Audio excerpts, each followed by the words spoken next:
कहानी दीवानी को सब्सक्राइब करें। एक गांव में करोड़ी मल का अनाज का व्यापार था। वह गांव के किसानों से अनाज लेकर महंगे दामों में शहर में बेचता था। मेरे सिवा किसी को अनाज बेचने की सोचना भी मत। मैं ही तुम सबका भला करूंगा। आप तो अन्नदाता हैं सेठ जी, हम गरीब कहाँ जाएंगे। धीरे धीरे सेठ ने सबकी जमीन भी हथिया ली। इस काम में करोड़ी मल की सहायता उनका मुंह लगा नौकर भोंदू करता था, जो कम अक्ल तो था लेकिन गांव के लोगों को अपने मालिक के बल पर बड़ा परेशान किया करता था। अरे भोंदू, तू बचपन में पेड़ से गिर गया था ना, ऐसी चोट लगी कि तेरे बाबा का हार्ट फेल हो गया। मुझे क्या पता मालिक, आपने ही मुझे पाला है। मेरे माँ बाप भगवान सब आप ही हैं। इसीलिए तेरी मूर्खताओं के बाद भी तुझे नहीं निकालता। पर अब सावधान हो जा। अरे मालिक, आपके लिए जान भी दे दूंगा।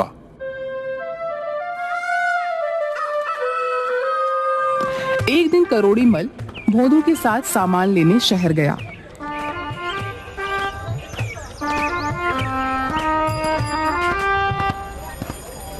क्यों रे भोंदू, शाम हो गई है, हम लोग कहीं रास्ता भटक तो नहीं गए? ये सड़क कहाँ जाती है? सड़क कहीं नहीं जाती। सेठ जी, आपको क्या हो गया है? सड़क पर चढ़कर लोग इधर उधर जाते हैं। तू बैल का बैल ही रहेगा। किसी ऊंचे पेड़ पर चढ़कर देख, ये रास्ता कहाँ जाता है। सेठ की बात सुनकर भोंदू पेड़ पर चढ़ गया। उसे कुछ भी नजर नहीं आया। वह जोर जोर से रोने लगा। अब क्या हुआ? चुपचाप पीछे उतर जा, हम जल्दी ही शहर पहुंच जाएंगे। अरे मालिक, मुझे पेड़ से उतरना नहीं आता। मुझे बचा लो वरना मैं मर जाऊंगा मालिक। हे भगवान, अंधेरा गहराता जा रहा है। तू जल्दी से नीचे आ वरना डाकू आ जाएंगे और हमारा सारा सामान लूटा जाएगा। अरे सेठ जी, डाकुओं को आ जाने दीजिए, तो वही मुझे उतार पाएंगे। आप अपने सामान के लिए क्या मेरी जान की बाजी लगा देंगे? गोलू की बातें सुनकर करोड़ी मल सर पकड़कर बैठ गए। कुछ देर बाद सचमुच वहां से डाकू गुजरे।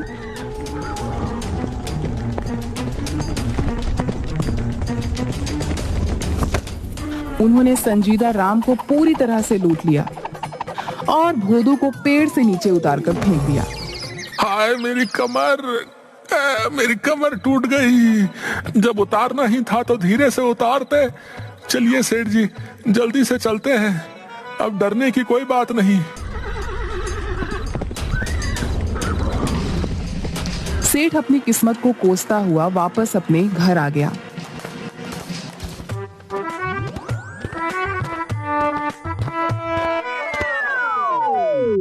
आज के बाद जब मैं सामान खरीदने जाऊंगा तो तू मेरे साथ नहीं जाएगा। रात को सेठ के बेटे को बाथरूम जाना था। अरे ओ भोंदू, जरा सुरेश को संडास तो ले जा। अरे क्या करना है उसे? उसे लघु शंका करनी है। ना, मुझे विश्वास नहीं। अगर उसने कुछ और भी कर दिया तो मेरी जिम्मेदारी नहीं। आज्ञा से ज्यादा या कम कुछ नहीं करने दूंगा। हाँ। हे भगवान, तू रहने ही दे, मैं ही ले जाऊंगा। कुछ दिनों बाद सेठ वापस शहर सामान खरीदने के लिए गए तो सेठ की दुकान पर एक साधु आया। मुझे भूख लगी है, मुझे भोजन कराओ, भगवान तुम्हारा भला करेगा। वाह वाह वाह, बड़ा आया भोजन करने वाला। मांग तो ऐसे रहा है जैसे तेरी अम्मा यहाँ खाना बना कर रखती है। चल भाग यहाँ से। भगवान के भक्तों के साथ ऐसा व्यवहार अच्छा नहीं है। तुझे इसका फल मिलेगा। अरे जा जा, फल मिलेगा, फल मिलेगा, फल मिलेगा तो खा लूंगा। तू अपना काम कर। भोंदू इसी तरह का व्यवहार सबके साथ करता था और सेठ का मुंह लगा नौकर होने के कारण वो पूरा फायदा उठाता था। एक दिन करोड़ी मल अपनी जमीनों की लिखा पढ़ी कर रहे थे कि उनका चश्मा गंदा हो गया। उन्होंने भोंदू को बुलाया। अरे ओ भोंदू, जरा ये मेरा चश्मा तो साफ कर दे, कुछ भी नजर नहीं आ रहा है। अभी लो मालिक, ऐसा चमका दूंगा कि मुझ पर नाज करोगे। मालिक को खुश करने के लिए कमअक्ल भोंदू सोचने लगता है कि क्या किया जाए। तभी उसे पास में रहने वाली घुमरी की आवाज सुनाई देती है। देख सुगनिया, मेरा बर्तन कितना चमक रहा है। कुछ भी चमकाना हो तो चूल्हे की राख से सूखा ही रगड़ देना चाहिए। अरे बस इतनी सी बात है, आज मालिक से इनाम लेके रहूंगा। वह चूल्हे की राख से रगड़ रगड़ कर चश्मा साफ कर देता है, जिसके कारण चश्मे के शीशों पर खरोच पड़ जाती है। अरे कमबख्त, ये क्या कर दिया मेरे चश्मे का तूने? इसी समय तू यहाँ से निकल जा। हे भगवान, अब मैं हिसाब किताब कैसे करूं? सेठ जी गुस्से में आकर भोदू को नौकरी से निकाल देता है। बहुत जगह नौकरी ढूंढता है, लेकिन उसकी नौकरी कहीं भी नहीं लगती। उसके व्यवहार के कारण और कम बुद्धि के कारण कोई भी उसे रखना नहीं चाहता। नौकरी तो मिलने से रही, मेरे लिए यही अच्छा है कि मैं अपना काम करूं। आज से मैं जंगल में जाकर लकड़ियां काट लूंगा। ना कोई मालिक है, ना नौकर, ना कोई डांटना फटकार।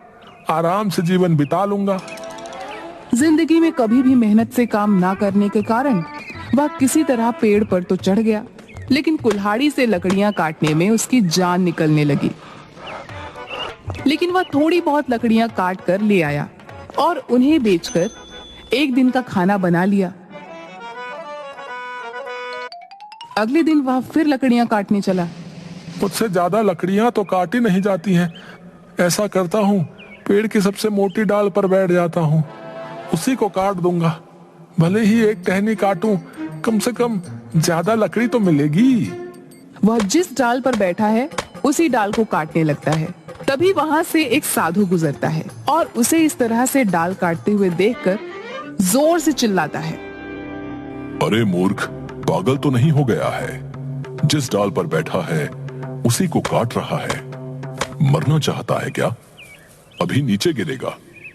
साधु की बात पूरी होने से पहले डाल टूट जाती है और भोदू सूखे पत्तों के ढेर पर गिर जाता है और मन ही मन सोचने लगता है, लगता है ये साधु बड़ा ही चमत्कारी है। इसे सब कुछ पहले से पता है। मुझे इसके ही पैर पकड़ लेने चाहिए, यही मेरी नैया पार करेगा। अरे भाई, क्या तुम कोई ज्योतिषी हो? तुम्हें मेरे गिरने का पता पहले ही कैसे चल गया? तुम महाज्ञानी हो, जरा दया करके मुझको बताओ कि मेरा भविष्य क्या है। भोदू की इतना कहते ही साधु समझ गया कि भोदू पूरी तरह से मूर्ख है। उसे याद आ गया कि इसी भोदू ने उसके साथ बुरा व्यवहार किया था। वाह प्रभु, आपने इसको सबक सिखाने के लिए मुझे अवसर दे दिया। बिल्कुल सही समझे। मुझे वर्तमान भविष्य सभी का ज्ञान है बच्चा। मेरी दिव्य दृष्टि बताती है कि तुम्हारी मौत तुम्हारा पीछा कर रही है। महाराज, ये आप क्या कह रहे हैं? मुझे कोई तो उपाय बताइए। बिना दान के ज्ञान नहीं दे सकता हूँ। तुम मुझे पैसे दो, मैं तुम्हें भविष्य का ज्ञान दूंगा।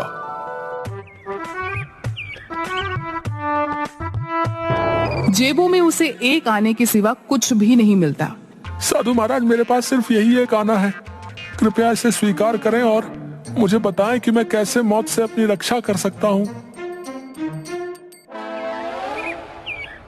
साधु ने मन ही मन हंसते हुए उसके एक आने को अपने जेब में रखा और बोला, ये काला धागा अपने पैर में बांध लो। याद रखना, जब तक ये धागा तुम्हारे पैर में बंधा रहेगा तुम जीवित रहोगे, और जैसे ही ये धागा टूट गया तुम मर जाओगे। धर्मराज हाथ पकड़कर ले जाएंगे।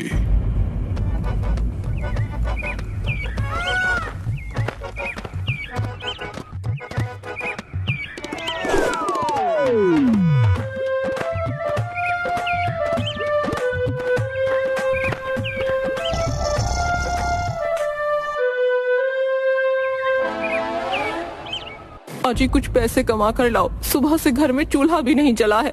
क्या हम लोगों को भूखा मारोगे? अरे भाग्यवान, मेरे पास ज्यादा समय नहीं है।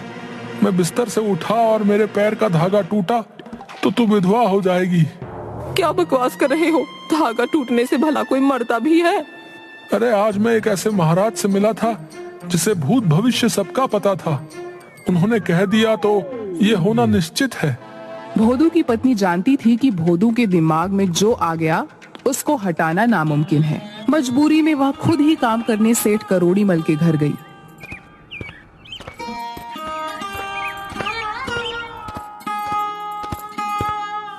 अरे क्या हाल है लाजो? भोंदू ठीक तो है? इतने दिन हो गए, काम मांगने भी नहीं आया। अजी क्या बताऊं, वो तो रोज ही कुछ नए नए नाटक करते हैं।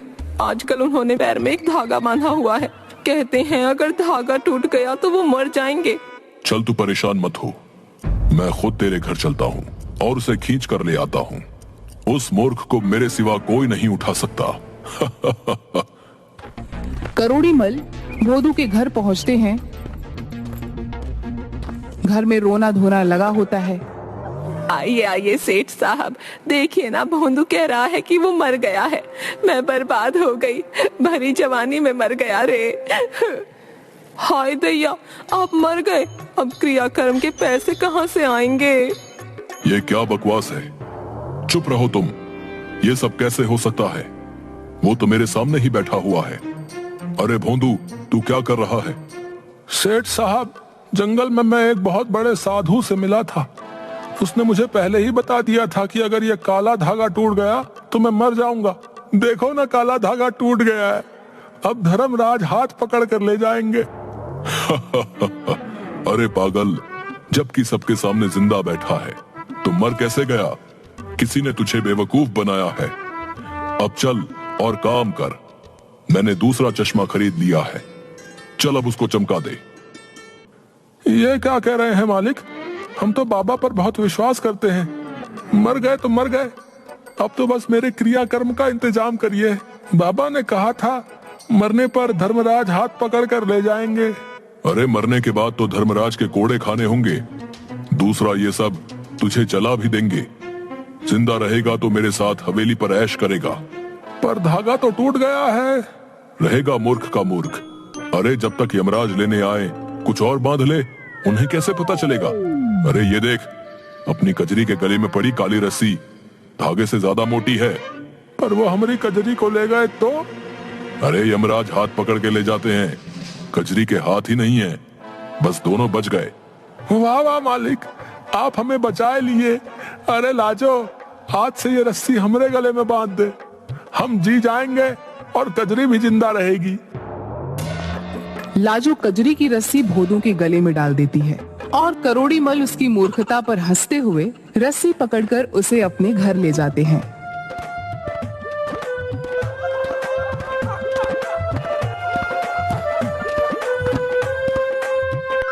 कहानी दीवानी को सब्सक्राइब करें।